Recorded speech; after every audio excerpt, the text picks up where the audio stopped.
just because someone may not hold a formal title or formal position of authority does not mean that they are not a leader. A leader can step forward at any time from any position at any role, to be able to offer some brilliance, to be able to offer a new way of doing something, to be able to stand up and advocate for what's right.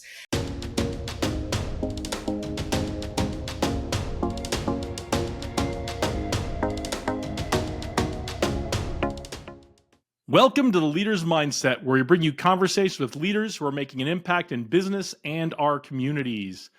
Today, I'm with Katie O'Malley, career coach, keynote speaker, and workplace strategist.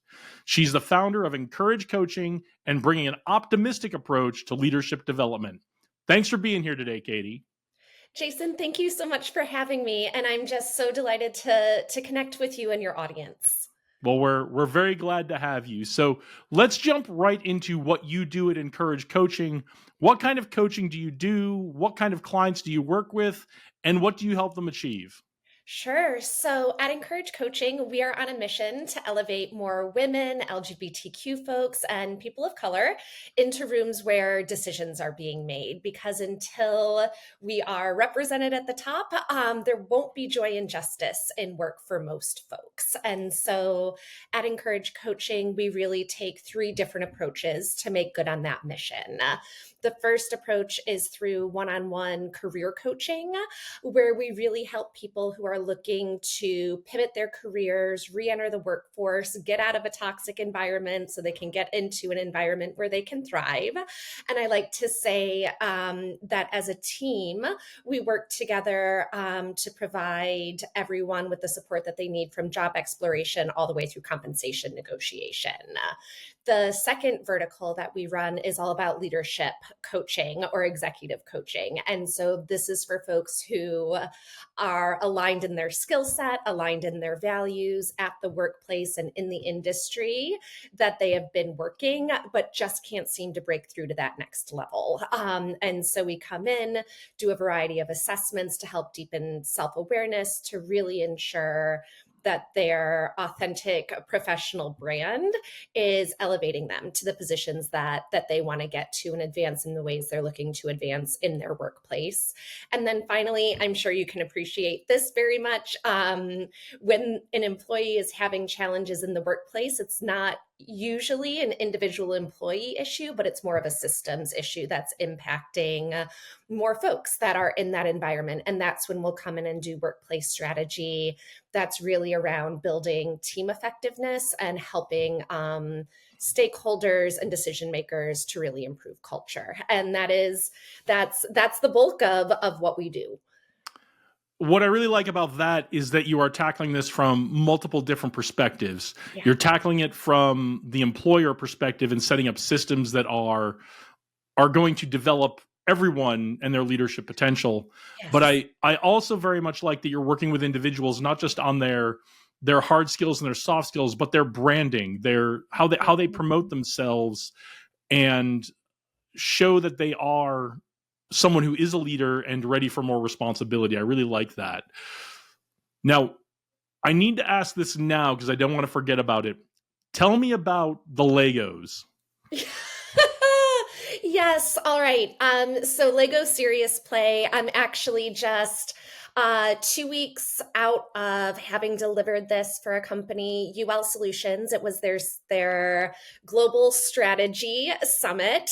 We were out in San Diego, California, and we do this for a lot of companies when they have big problems to solve. So the Lego Serious Play methodology was something that was developed by the Lego company back in the 1990s. And I'm not sure if you remember this, Jason, or if you're a big Lego fan, but in the 90s, what we saw was Lego starting to lag behind to other toy makers, and they weren't able to really sell their product well. Kids weren't interested, so parents weren't buying, and they eventually said, "Well, let's look at using our product to solve the problem that we are facing with our product. And what they were able to discern is that there was actually a lack of collaboration and a lack of trust within the company. So people weren't sharing their ideas out of fear of the idea just being knocked down. People also weren't sharing their ideas for fear of someone else stealing that idea. And people also weren't sharing their ideas. And I don't know if this resonates with you, but we can become so attached to our ideas that if someone doesn't like my idea, they don't like me, right? Versus if you are building your idea as a model with a stack of bricks and you present that idea, then they just don't like the stack of bricks, right? You've externalized it from yourself. It really doesn't have a whole lot to do with you. And so the Lego Serious Play methodology is both a team building framework, but also a problem solving methodology. And essentially, what happens is we'll pose a challenge question to a team, to a group. What we were doing in San Diego was for 120 executives to solve some of the biggest problems that were facing their organization. And every individual builds solutions with the goal of, instead of selecting the very best solution at the table, you are able to literally and, well, figuratively too, break off elements of everybody's idea to build something that couldn't have existed before, or to create a new path that nobody would have thought of had not all of the ideas been shared and leveraged. And so it's just, I find it to be magic. It's also a great way to help build trust, because people unknowingly become really vulnerable really quickly, especially when we're using it from that team building side. We'll ask participants to build a building, right? That was meaningful to you in your childhood. And all of a sudden you have colleagues talking to each other about grandma's special sauce that she would make on a Sunday night, or this special swing that you really loved on your childhood playground. Stories that would not come out if we facilitated a session and said, now tell your colleagues about your childhood, right? And so it's this back door into people feeling more comfortable talking about more personal experiences, because again, they're talking about it in a really creative way where they were able to, as Lego would say, get out of their heads and start thinking with their hands. And it's just, I could talk about it forever. So I appreciate you asking right out of the gate. But is there anything I shared around the Lego Serious Play methodology that really sparked your curiosity there, Jason?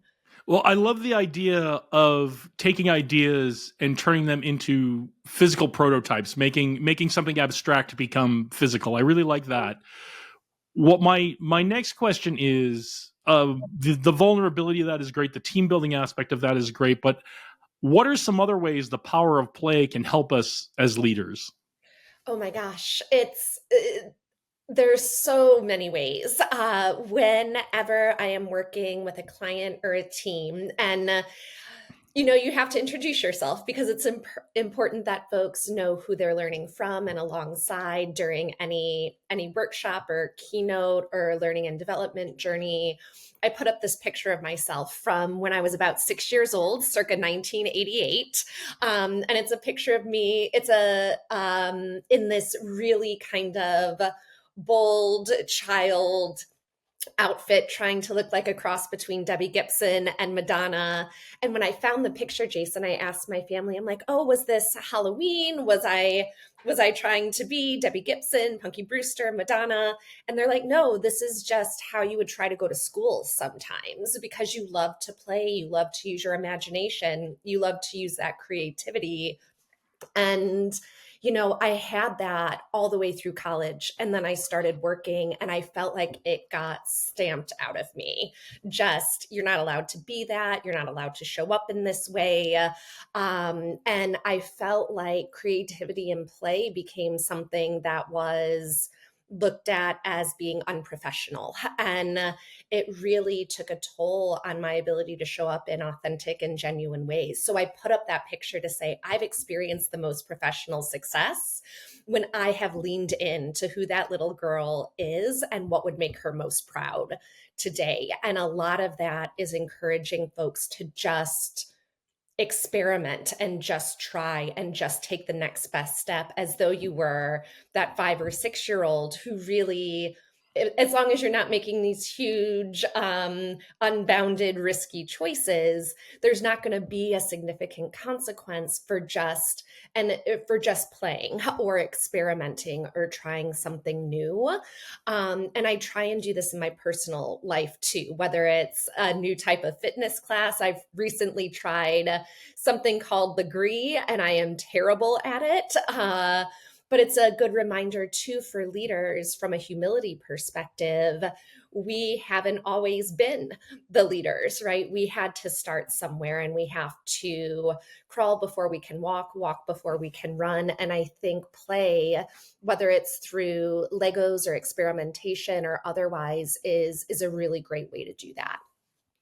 Yeah, for our younger viewers who may not be familiar with the 80s, you may see these pictures of us in the 80s wearing crazy clothes and weird haircuts and looking like we're dressed up for something, and you may be tempted to ask what was going on here. The answer is probably it was just Tuesday. It's Yes, that's just what the 80s were. So speaking of going back a little bit, you started your career in politics. I did. What led you to change out of a career in politics, and what did you learn from politics that you carry with you today?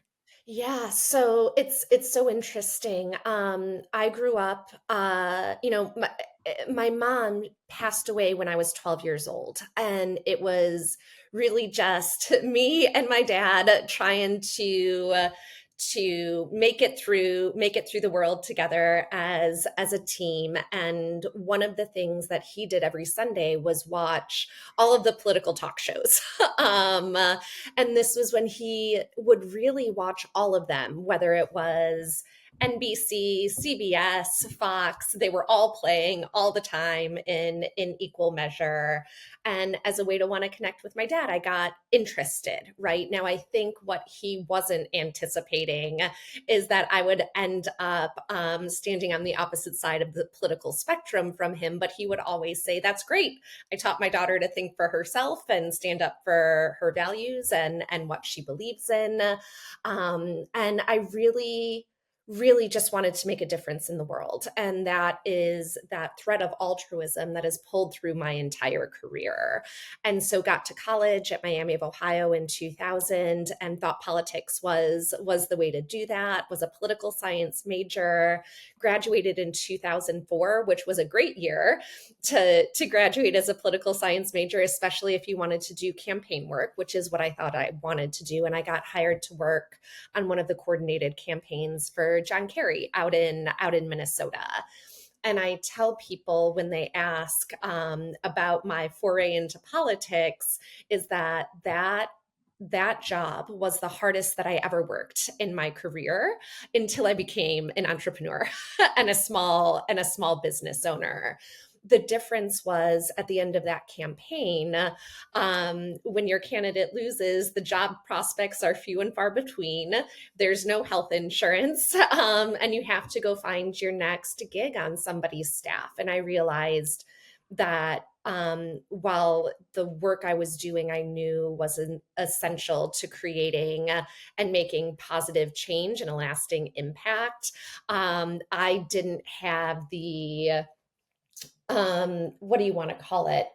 The instability and the insecurity of the field was just disagreeable to me. And so I transitioned into the nonprofit sector. So this idea of, gosh, if it's not going to be politics, what's the next best thing?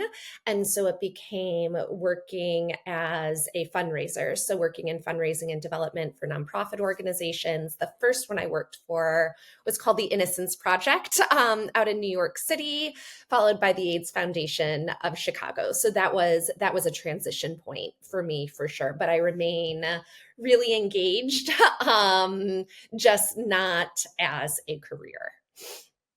And you did that for a long time. What appealed to you about doing fundraising where it's for nonprofit? Because it's not easy to do fundraising for nonprofits. No, I like to say you're selling a tax write-off and a good feeling, right? There is no physical product people necessarily get when they make a donation to a nonprofit organization. And so for me, that transition was really about where I believed my strengths and talents existed naturally. So, writing, fundraising, interpersonal effectiveness, wanted to bring that in to the organization as best I could.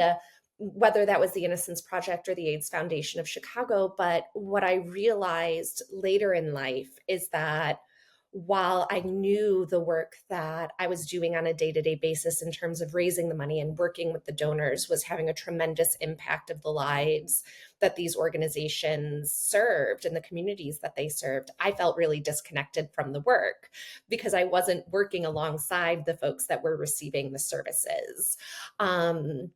And so, after spending about 8 years working in fundraising and development, I just felt this sense of dissatisfaction and disengagement and made the assumption it was all about financial stability, compensation, salary. And so that led me to make the next kind of step in my career. But had I worked with a career coach or, a career counselor, we might have been able to get to, you really just need to be doing direct service with folks.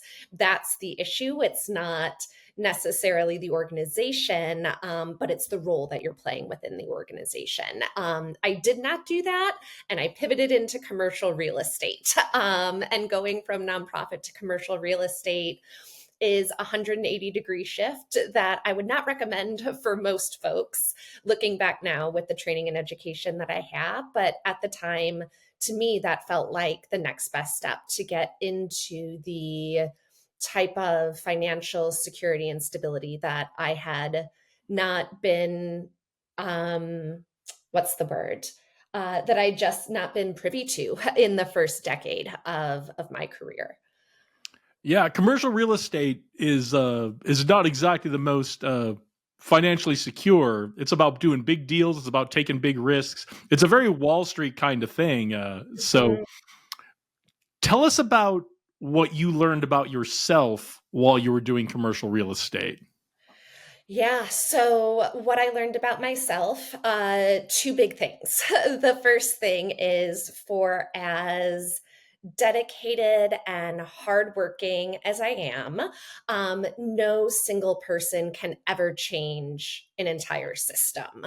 And I thought going in, no matter what I'm hearing and what people are telling me, I am strong enough in my values and strong enough in my convictions that what I'm going to bring to the table can change all of this from the inside. And my gosh, if that wasn't a recipe for disaster. The other thing that I learned about myself is that my strength, my ultimate strength is really in helping people to feel seen, helping people feel heard, and doing that through the education and training that I was receiving while working full time in commercial real estate when I went back to school to get my master's degree in counseling, which that all resulted from, I think, my biggest learning, Jason, is that mental health. My gosh, if that work impacts mental health for everybody.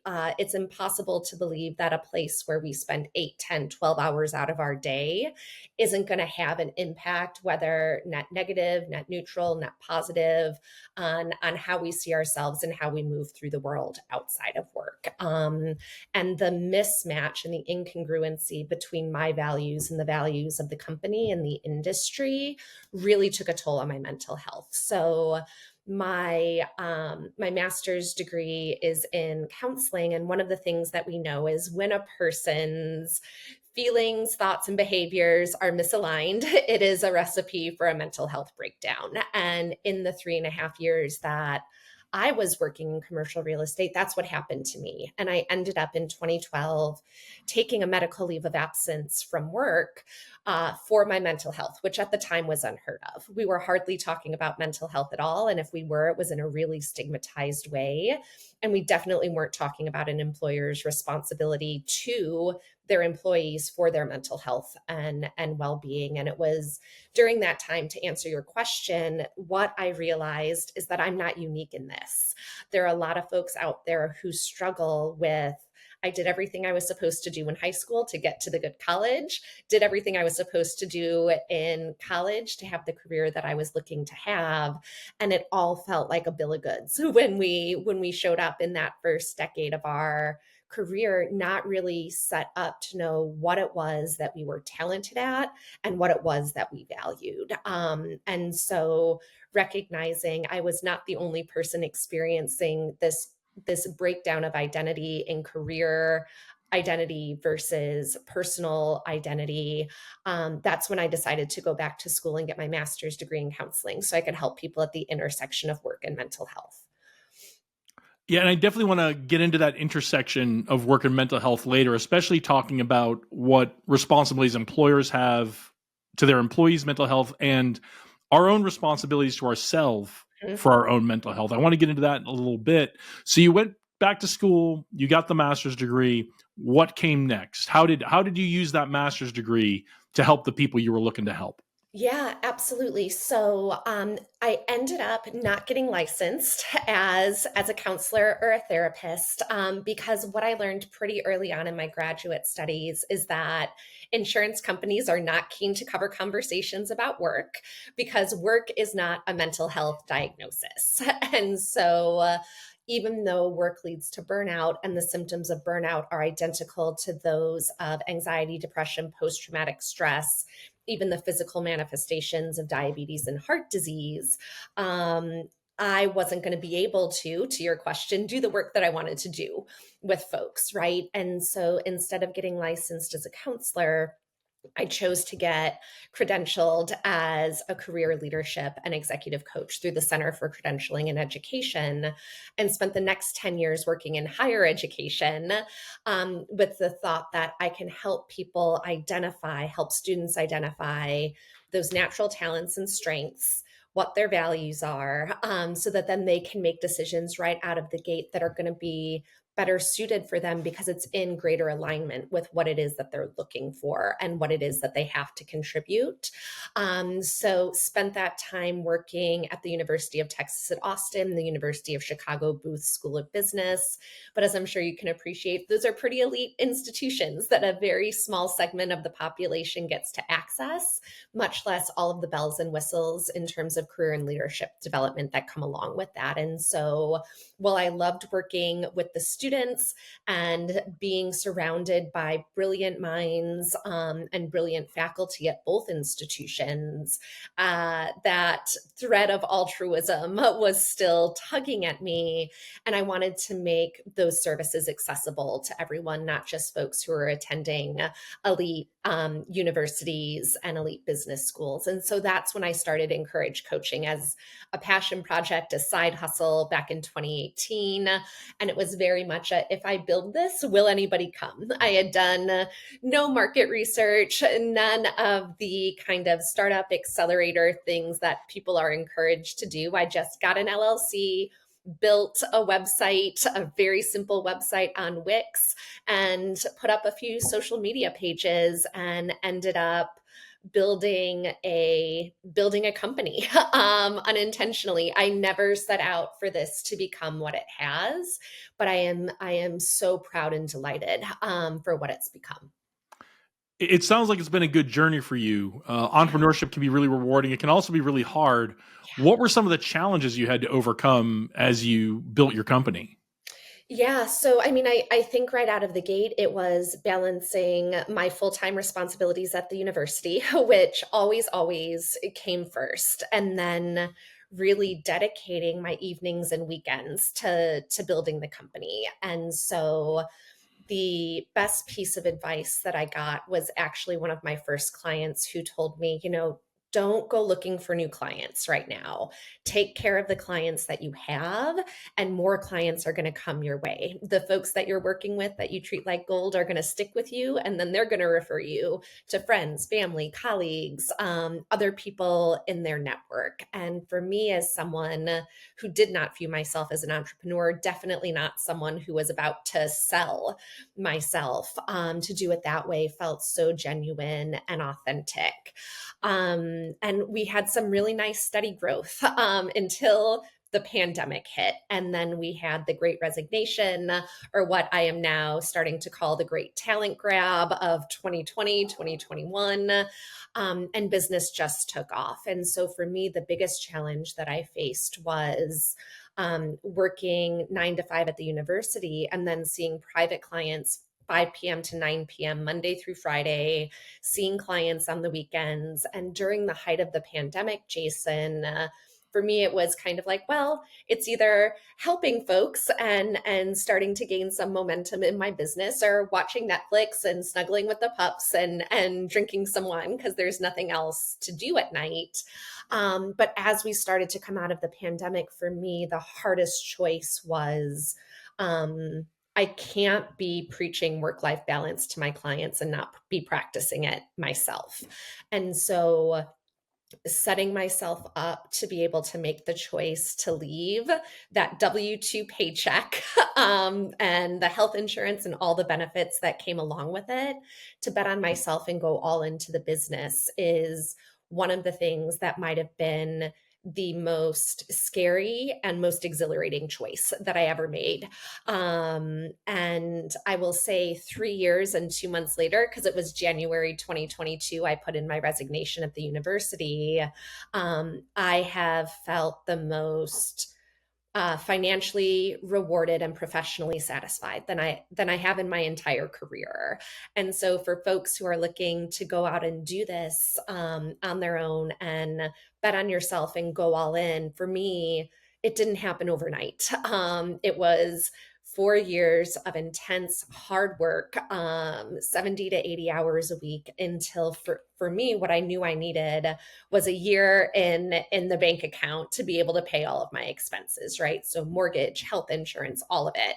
Once that was there, I said, you know what, I can pull the ripcord and go, because worst case scenario, if I don't bring on another client for all of 2022, I can pay my bills and go back to working for somebody else in 2023.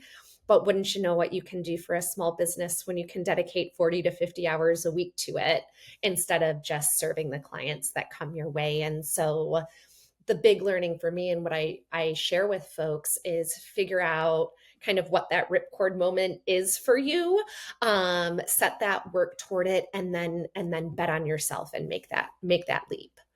Yeah, I really want to emphasize the 40 to 50 hours a week working on your business, not including your other job in addition to your other job.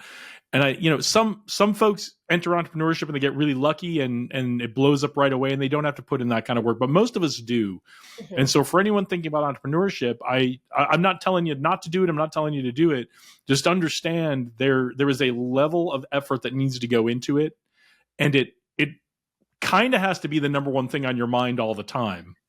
Yeah, yeah. I mean, I have a mug, Jason, that says my boss is an asshole and I am my boss, right? And so I love my clients. I love my company.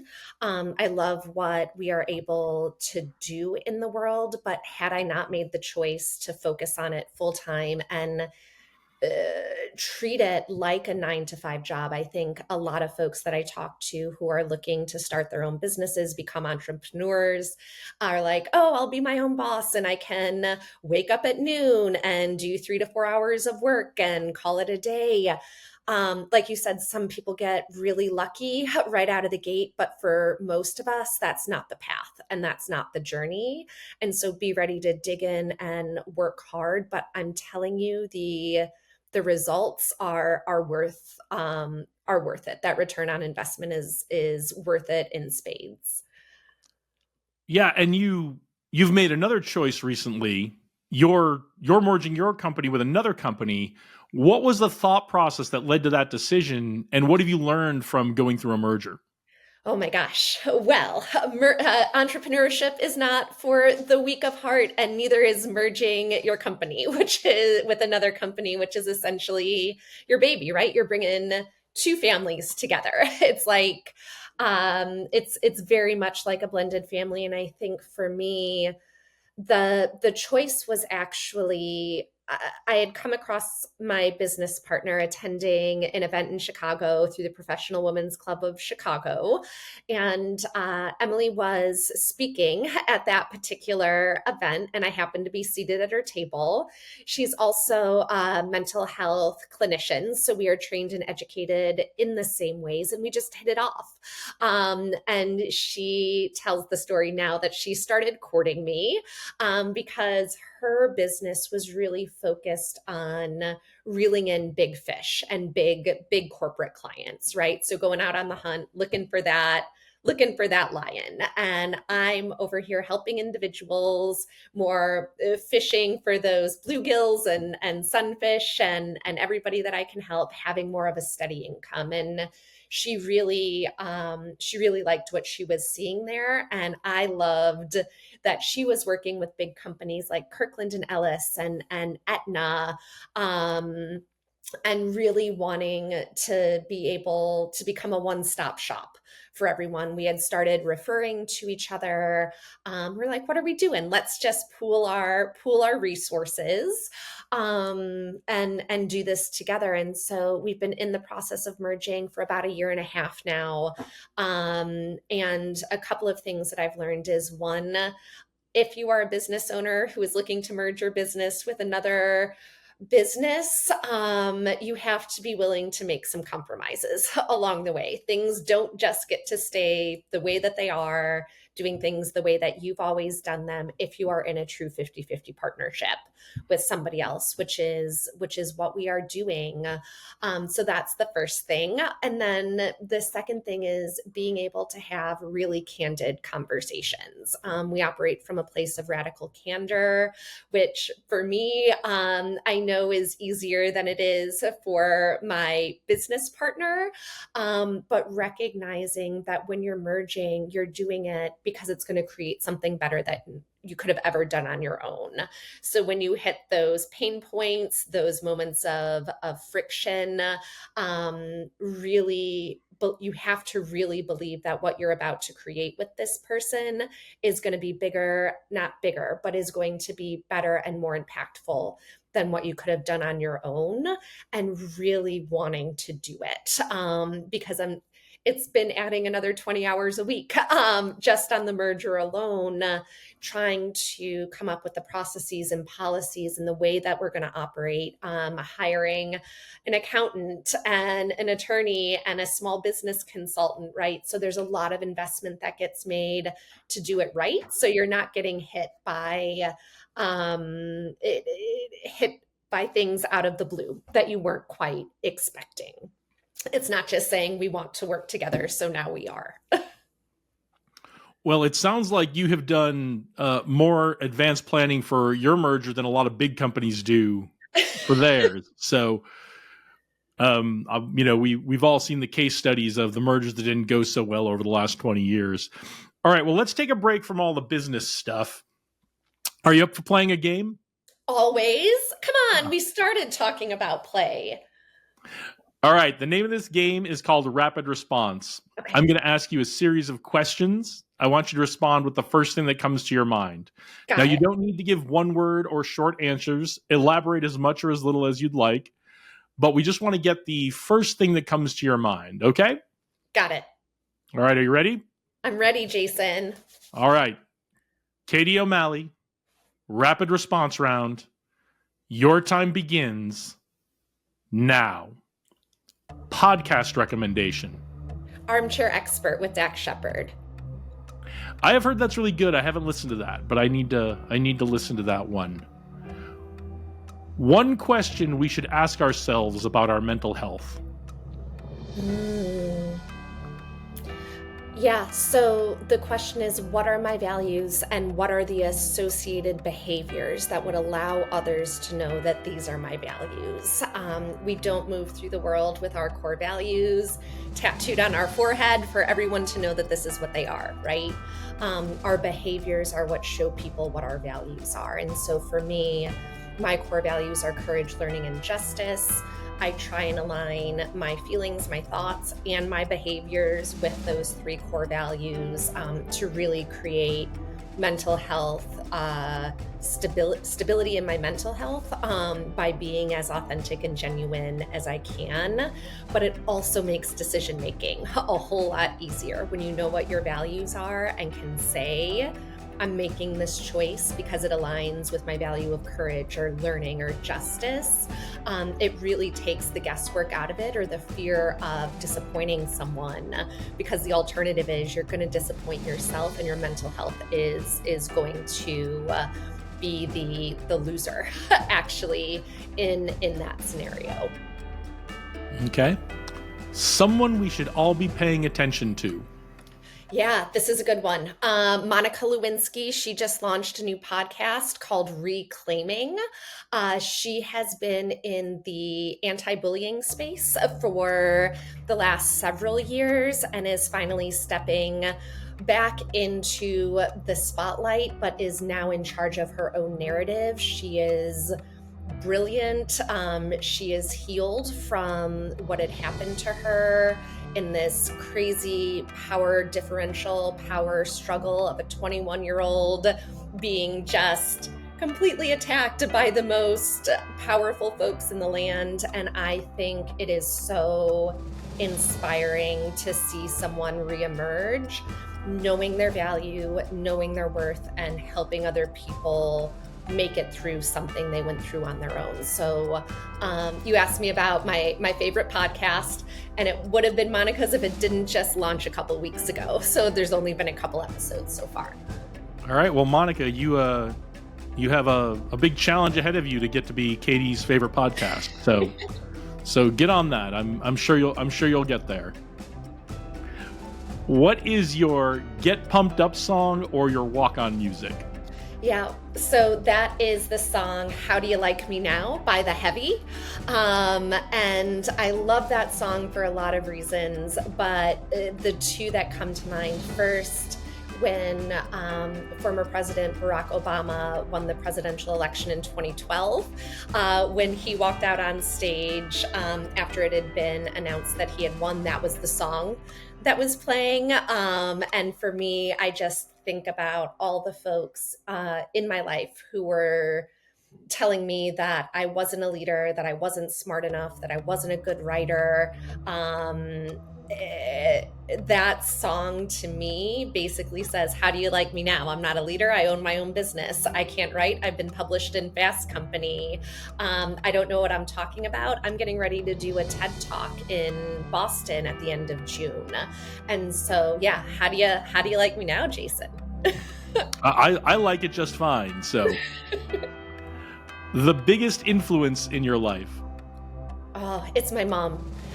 Definitely my mom. She, like I mentioned earlier on in the podcast, she passed away in 1994 after a 5-year battle with colon cancer. And before she passed, one of the things that she instilled in me is the importance of listening, and the way that it can afford dignity and respect to other people, and that it was a main value of hers. I was reflecting on this the other day because now I listen for a living, right, as a coach, and thinking about how her influence really set me on this path.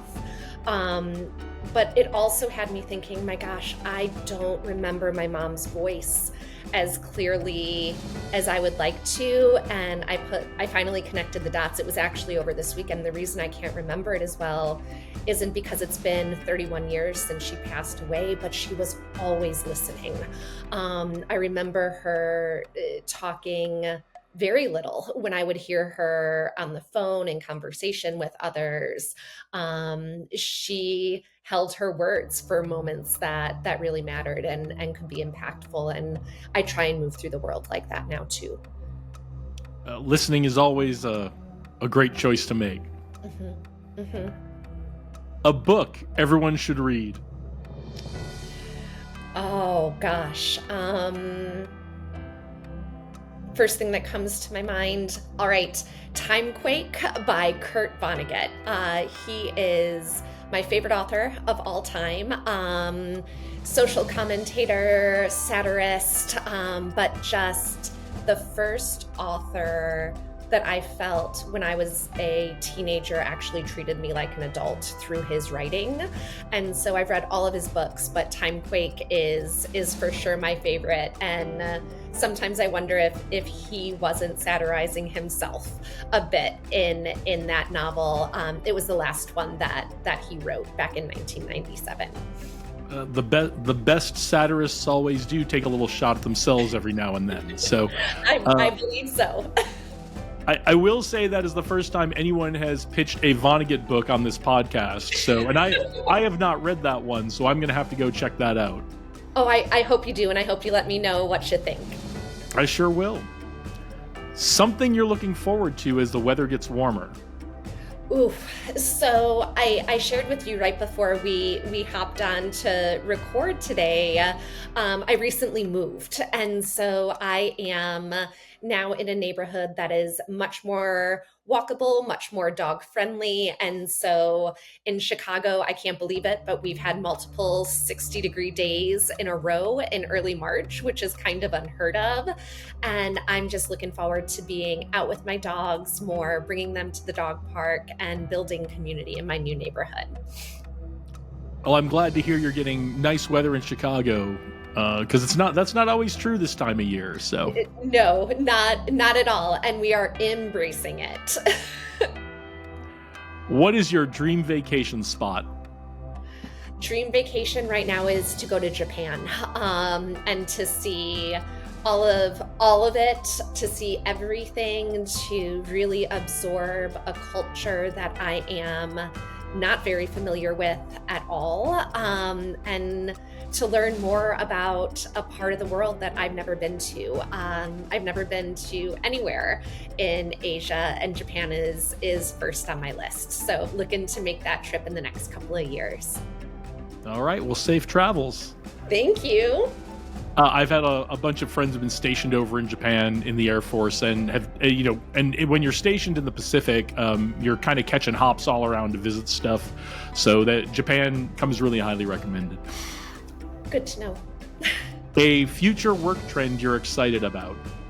Ooh, so yeah, for me, what I'm getting really excited about is employers actually providing solid lifelong learning to their employees, and not fire drill trainings and sexual harassment trainings, both of which are important, but true upskilling and reskilling, so people do not have to exit the workforce in order to keep their job, advance in their job, but that employers are really looking at what it means for someone to be able to stay with them and advance within the organization. And so I think we're going to be seeing a lot more of that, because as humans, our longevity is only extending every year. So since the 1950s, what has been shown is that we are adding 3 months of longevity to the human lifespan every year, and that has not deviated at all since the 1950s. So theoretically, folks who are born today, should this 3 months of longevity every year continue, will live to be 150 years old, which means we're gonna learn for 25 years, work for 100, retire for 25. just think about all the technology that's come out in the last 5 years that we've had to learn. Imagine having to learn new technologies, new theories, new frameworks, ideas over the course of 100 years. It doesn't make sense for people to exit the workforce to do that if that's how long we're going to be working. And so, really excited to see employers starting to make investments in this way in their employees. That's great. And I think the other investment we really need to make is if people are going to be living that long, making sure those last 70 years are healthy years. Yes. Because that's our big challenge right now is, people are still kind of, we've got a guest coming up on the show. Actually, by the time this comes out, the Waple sisters will have already been on and they will have talked about this. But we have, we're living longer, but the warranty on our bodies working is still kind of about the age of 65, even though we're living longer. So, and that's what they're working on. So by the time this comes out, you will have already seen that episode of all the things they're doing to make those right now last 30 years of our lives really healthy years. So. Oh, I can't wait for that episode, especially just thinking about my own father who's going through that aging process and thinking through for myself. I don't know if you have aging parents. How am I going to prevent this from happening to me? What are the choices? What are the things coming down the pike that are going to help us be physically, mentally healthy older adults? Yeah, it's not anything I ever anticipated having to think about, but now I do. Mm-hmm. Mm-hmm. All right, last one. Your favorite sports team or player? Ooh, favorite sports team, Chicago Cubs. I will never, it's been almost 10 years, but when they won the World Series in 2016, Jason, there was nothing quite like it for our city. But I grew up in the age of Michael Jordan, the Chicago Bulls, the double three-peats.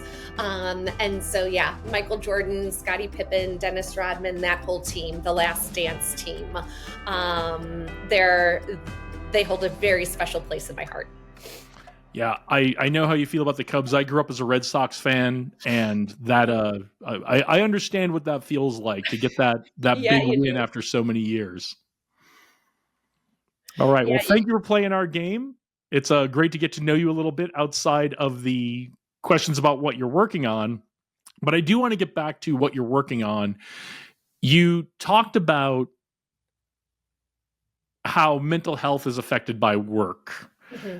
And we talked about, I want to get back to the idea of what are some of the perspectives that employers have on this now, and what are some of the responsibilities they have as employers? And then after you answer that, we'll talk about the employee side as well. Sure. So back during the pandemic, which I can't believe started 5 years ago now, it feels like a lifetime ago, and like I can reach back and touch it at the same time. But right around 2021, 2022, we really started to see the impact of what happens when people are isolated from each other for long periods of time. And we talked about social distancing, but it was more about a physical distancing, right? Us as humans, we need connection, we need each other, we need touch. And we were basically being told being around other human beings is dangerous. And it got coded in our brain almost as we are dangerous to one another. And so when it comes to the research around employee well-being, the folks at the Work Human company and the Gallup organization came together in 2021 to release research in 2022 all about what are the dimensions of employee well-being? What do employers need to be able to focus on to ensure that not only are they not causing harm to their employees on a day-to-day basis, but they are setting them up to be more well because of the 8, 10, 12 hours a day that they spend with them, or even more than if they hadn't. And what they discern through their research is that there's 5 main dimensions of employee well-being for employers to attend to. The first is the career dimension, second is the financial, third is community, fourth is emotional, and fifth is physical. And I'm happy to break those down in terms of what they all mean. But I run a workshop called Employee Mental Health. Whose responsibility is it really? And the truth is, it's everyone's responsibility. It's my responsibility, it's the employer's responsibility, and most importantly, it's the people leader's responsibility. Because during that time, research also came out that an employee's direct supervisor, boss, manager, people leader has more of an impact on their mental health and well-being than their therapist or their spouse, their partner, that significant other in their life. And so it's also an employer's responsibility to train their leaders well, to do no harm to their employees and not cause them to run to therapy at the end of every day when they close their laptop or walk out of the building. I I want to underline that a little bit, that the research says your direct supervisor has more of an impact on you, on your mental health, than your therapist, if you have one, Mm-hmm. or your spouse. Mm-hmm. Underline that again, or your spouse or significant other. Mm-hmm. So as employers, as leaders, we need to understand that we have this kind of influence on people, and whether we want to or not, whether we intend to or not, we have that kind of influence on people and their mental health. So that's a responsibility we need to take seriously. And then also, I want to transition a little bit. I want to talk about, as employees, recognizing that that is the case, what are our responsibilities as employees for our own mental health? Yeah, we have a big responsibility there too, right? It's our heart, it's our mind, it's our body. And so when it comes to mental health and well-being as employees, what I always like to say, I just use myself as an example, right? So I move through the world with generalized anxiety disorder, and it's my responsibility to develop the coping skills, to take the medicines that work for me, to work with my therapist, so that I can be the most well version of myself that I can be, even though I move through the world in more of a neurodivergent way, right? But even if I show up to work in an environment where I am well, I have a deep chest and a deep toolkit of coping skills, my medicine, my therapist. If I'm going into an environment that's out of line with my values or doesn't allow me to use my talents and strengths to feel competent, and then by extension, feel like I belong, it doesn't matter what I am bringing into that environment, right? So employees really need 2 things at work in addition to those 5 dimensions. One is a sense of competence, that the work that they're doing, they're good at because they're allowed to use their natural talents and skills, but also a sense of community, and that they belong in that environment. And so I like to say, we cannot heal in the environments that harm us, and the environments that harm us tend to be those that are out of alignment with our values, or roles that are out of alignment with our talents and skills. And both of those things can be huge detractors to your mental health and well-being. So the other responsibility is to get really clear. What am I good at? What do I value? Because if I don't make a job choice or a career choice that aligns with those 2 things, it's going to be impossible to feel like I ever belong at work. Yeah, it's a very serious responsibility for the employees and employers. I want to lean back onto employers a little bit. When you and I talked a few weeks ago, we talked about there's often a mismatch between when people take on their first leadership position and when they get their first leadership development training. Tell us how that impacts both the emerging leader and, more importantly, how it impacts the organization as a whole. Yeah, yeah. So there was a study done in 2012 that looked at the question you're posing, right? So the average employee gets promoted to a position of people leadership where other people are in their charge at the age of 30. And the first time that they receive any formal leadership development or leadership education is 42 years old. So there is a 12-year gap where well-meaning leaders are doing the very best that they can, but they haven't been set up for success by their employers, right? And so, one of the recommendations that I always make to employers when I'm coming in to work with them on their workplace or culture strategy is any person who enters your organization. I don't care if that person is an administrative assistant, working in the mailroom, offers supportive services in terms of the facility and its management. You need to treat every person that walks into your company as though they could be the CEO of your company. Because one day, if they stick around long enough, they're going to be leading folks. And so, starting that leadership development, education, and training as soon as they walk in the door, by building self awareness, interpersonal effectiveness, communication skills, delegation. And even if those people remain individual contributors for the remainder of their tenure, they're going to be more effective at working with other colleagues. And just because, and I think this is a really important thing to underline, just because someone may not hold a formal title or formal position of authority does not mean that they are not a leader. A leader can step forward at any time from any position at any role, to be able to offer some brilliance, to be able to offer a new way of doing something, to be able to stand up and advocate for what's right. And so everyone benefits when those investments are made upfront, because then when people are promoted and do have people in their charge, they are not actively causing harm to those folks, because they know what to do, which most folks just don't, and it's not their fault.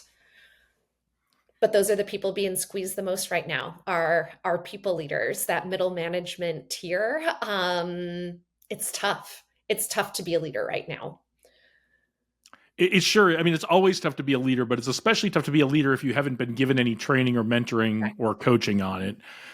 So, because we don't want people to wait for this kind of training, we want people to get out there and be good leaders now, be great leaders now.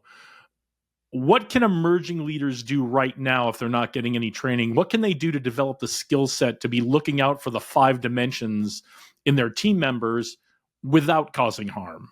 Yeah, yeah. And so I think the biggest thing anyone can do is work on deepening their self awareness and their self understanding. Because until we know and understand ourselves and can lead ourselves, we are never going to be able to lead anybody else. And this really covers the gamut of what are my communication preferences? What are the things that motivate me? And recognizing that how you communicate and what motivates you isn't going to be other people's preferred method of communication or what motivates them.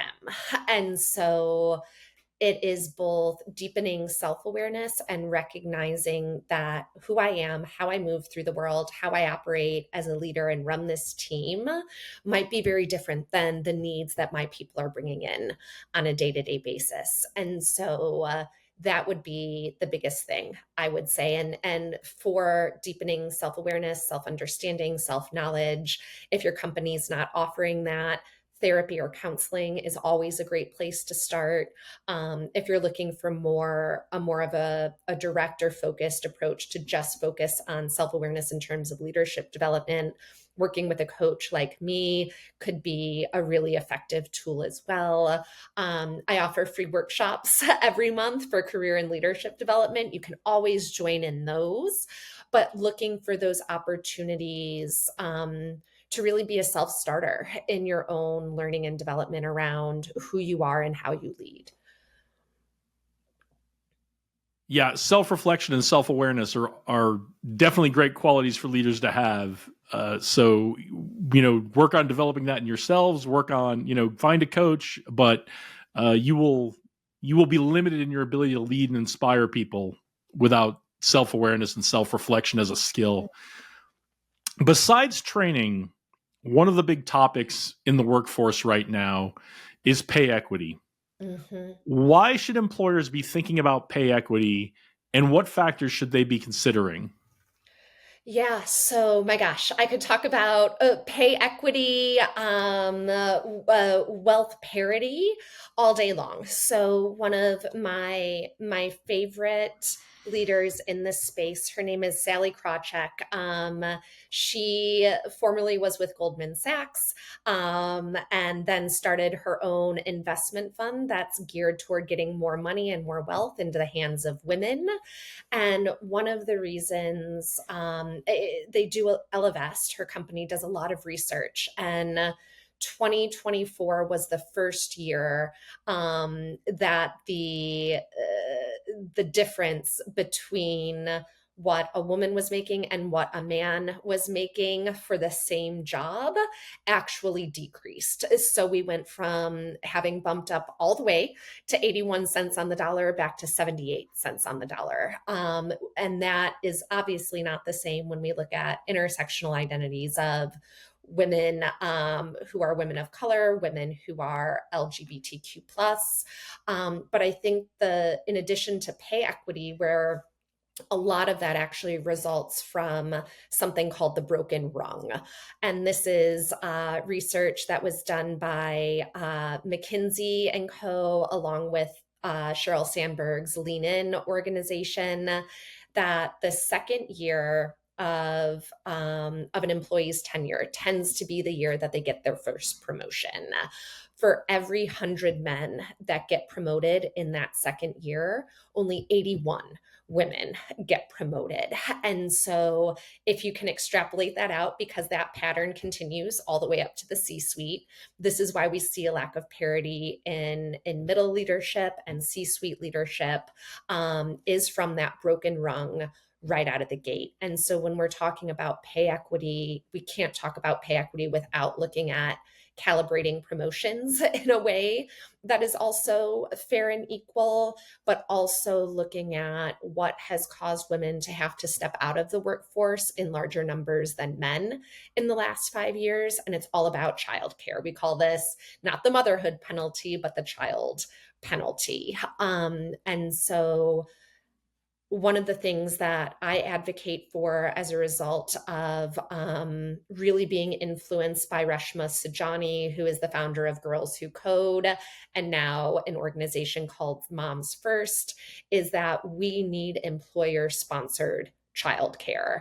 If you really want to see parity in pay, parity in terms of positional leadership, we have to get the children cared for. And that's not just a win for women, that is a win for families. So employer sponsored health insurance was not always a thing until it became a thing. And there are very few folks who will accept full-time employment, a W-2 paycheck, without the healthcare benefits that come along with it anymore. And I want to see who are going to be the first companies that differentiate themselves by saying we're actually going to sponsor childcare for our employees, and see the droves of talent that head their way and really influence other companies to follow in their footsteps. Because employer sponsored health insurance was not a government thing. It was a way to bring in and retain better talent. And so those are the things that I would say about pay equity. When we talk about wealth, and intergenerational wealth and wealth creation, and again, this is research from Elevest, for every dollar that a man owns, a woman owns 31 cents to that dollar. And if you are a woman of color, it is 1 penny for every dollar that a man owns. And we also have to start talking to women about investing, getting people that look like us into those positions to help us invest, and to start breaking down the barriers that we are bad at math, we are bad investors, because all of the research shows the opposite to be true. So if you're an employer and you are having trouble retaining your best talent, all of this data exists in your company. You can take a look at this and see if maybe some of these things are unintentionally occurring in your company, and you can make some changes to try to retain that top talent. Now, on this show, we always like to talk about what we can do for ourselves, in addition to the recommendations for the leaders as well. So, what advice do you have for people seeking promotion, especially on their salary negotiation, and especially for the ladies who might be dealing with this broken rung Mm-hmm. Mm-hmm. condition and salary negotiation in the workplace? Yeah, so I actually recently just helped a client gain $26,000 in a negotiation on top of her salary. And the way that I like to think about it, there's two things, especially for women. First, I want you to imagine that you are advocating for your work best friend or your best friend or your sister or someone you admire when you're really going in to negotiate for yourself. I want you to think that you are doing it on behalf of somebody else, because that position is going to allow you to feel so much stronger in the things that you say. The second piece around negotiation that I think is essential for everyone, men and women alike, is that it is not a zero sum game. It is not, how can I get more money from my employer, because that means that they lose. Negotiation is all about creating as much possibility and financial return as possible for both parties, and thinking about, here is all the value that I am bringing to the table. My employer is bringing value as well. How can we divide this up in a way that feels just, and in a way that really articulates and demonstrates what my value is and how much I value my employer as well? It doesn't have to be an animus process when you approach it from the goal of, and the mindset of creating as much value as possible for everybody at the negotiating table. So the language that I give to my clients when they're like, oh my gosh, when they ask me for what my desired salary is, what am I supposed to say? And what I share with them is, I want you to say, while salary is only one part of the overall compensation package that I am seeking, the salary I am targeting is X. That salary is negotiable based upon the other benefits in the package and the levers that we're able to pull. It's all about the value we can bring together, right? Mm-hmm. Mm-hmm. 100%, Jason. You mentioned it earlier. I know one of your big goals this year is to do a TED Talk, and you're making it happen in June. So tell us all about the TED Talk and maybe give us a little preview of what's coming up in June. Yeah, so the TED Talk actually goes back to when you were asking me who has influenced you the most in your life. And I shared that it was my mom, and her ability to really listen. And so my TED Talk, the 16 to 18 minutes that I am going to get on that stage, is all about helping people understand that listening is not just about the information we receive and what we absorb, but it's really about the type of attention that we give to other humans. And in my work this last, my gosh, 12, 13 years, what I've come to see is that when we listen, we change people's lives, and those changed lives have the capacity to change communities and create stronger communities. And I can't think of anything that's more important right now, as we sit here talking today, as people feeling a strong sense of community with each other. So that's a sneak peek. Still working.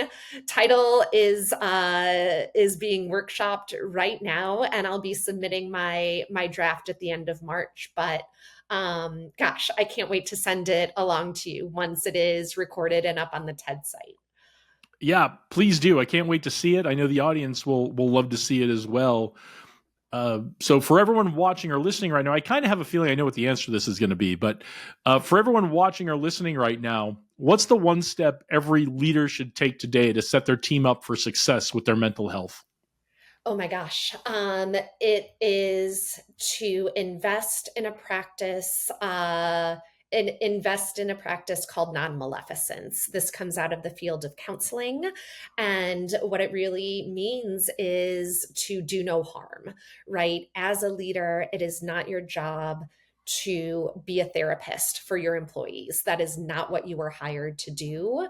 But your goal every day should be to do no harm to your employees. And that requires things like deepening your self awareness to understand how other people experience you, to improve your listening skills, and to really invest in understanding who your people are, not just as workers, but as humans. My deep belief, Jason, is that we are humans that happen to work, not workers who happen to be human. And the more leaders that start taking that perspective, the better the employee experience is going to be, the more well they will be, and the better their performance and productivity will be as a result.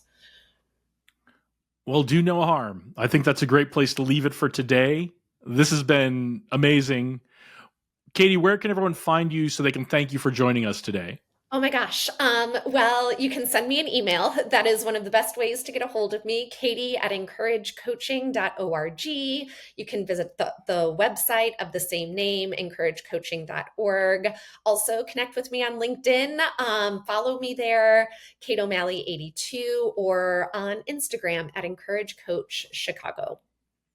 And we'll put all that in the episode description so you guys won't have to try to write that down as you're watching this. I want to thank all of you for watching today or listening. If you're listening, if you found this conversation valuable, go ahead and share it with someone who can use it. Leave a comment. And if you are on a podcast platform, please leave us a 5-star review. That really helps us out. Don't forget to subscribe. We have lots more amazing leaders coming your way. So go out there, do great things today. Onward and upward.